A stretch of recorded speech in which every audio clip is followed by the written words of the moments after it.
Let's move on to the next question. Go ahead. Hi, my name is Jenny. I'm a sophomore, and this is for all three of you. Can you say in one sentence or less what... you know what I mean. Can you say why America is the greatest country in the world? Diversity and opportunity. Lewis? Freedom and freedom. So let's keep it that way. Will? The New York Jets. No, I'm going to hold you to an answer on that. What makes America the greatest country in the world? Well, Lewis and Sharon said it. Diversity and opportunity and freedom and freedom.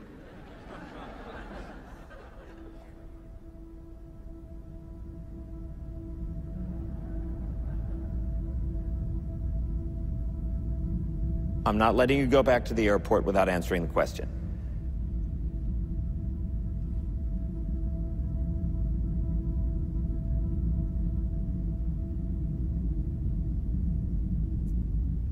Well, our Constitution is a masterpiece. James Madison was a genius. The Declaration of Independence is, for me, the single greatest piece of American writing. You don't look satisfied. One's a set of laws and the other's a declaration of war. I want a human moment from you. What about the people? Why is America not the greatest country in the world, Professor? That's my answer.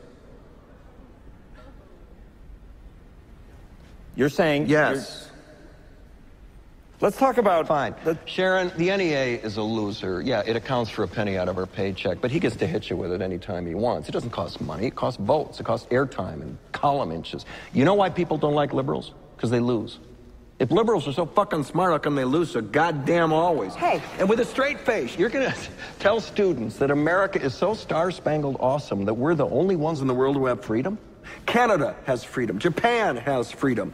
The UK, France, Italy, Germany, Spain, Australia, Belgium has freedom. So 207 sovereign states in the world, like 180 of them have freedom. All right. And yeah, you, sorority girl, just in case you accidentally wander into a voting booth one day, there's some things you should know. And one of them is, there is absolutely no evidence to support the statement that we're the greatest country in the world. We're 7th in literacy, 27th in math, 22nd in science, 49th in life expectancy, 178th in infant mortality, 3rd in median household income, number 4 in labor force, and number 4 in exports. We lead the world in only 3 categories: number of incarcerated citizens per capita, number of adults who believe angels are real, and defense spending, where we spend more than the next 26 countries combined, 25 of whom are allies. Now, none of this is the fault of a 20-year-old college student, but you nonetheless are, without a doubt, a member of the worst generation ever. So when you ask what makes us the greatest country in the world, I don't know what the fuck you're talking about.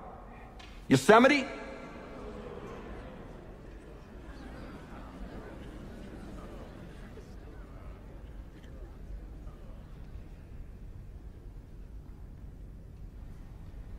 Sure used to be. We stood up for what was right. We fought for moral reasons. We passed laws, struck down laws for moral reasons. We waged wars on poverty, not poor people. We sacrificed. We cared about our neighbors. We put our money where our mouths were, and we never beat our chest. We built great big things, made ungodly technological advances, explored the universe, cured diseases, and we cultivated the world's greatest artists and the world's greatest economy. We reached for the stars, acted like men. We aspired to intelligence. We didn't belittle it. It didn't make us feel inferior. We didn't identify ourselves by who we voted for in the last election, and we didn't scare so easy.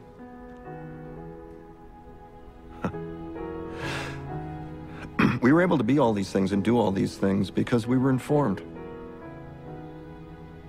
by great men, men who were revered. First step in solving any problem is recognizing there is one. America is not the greatest country in the world anymore.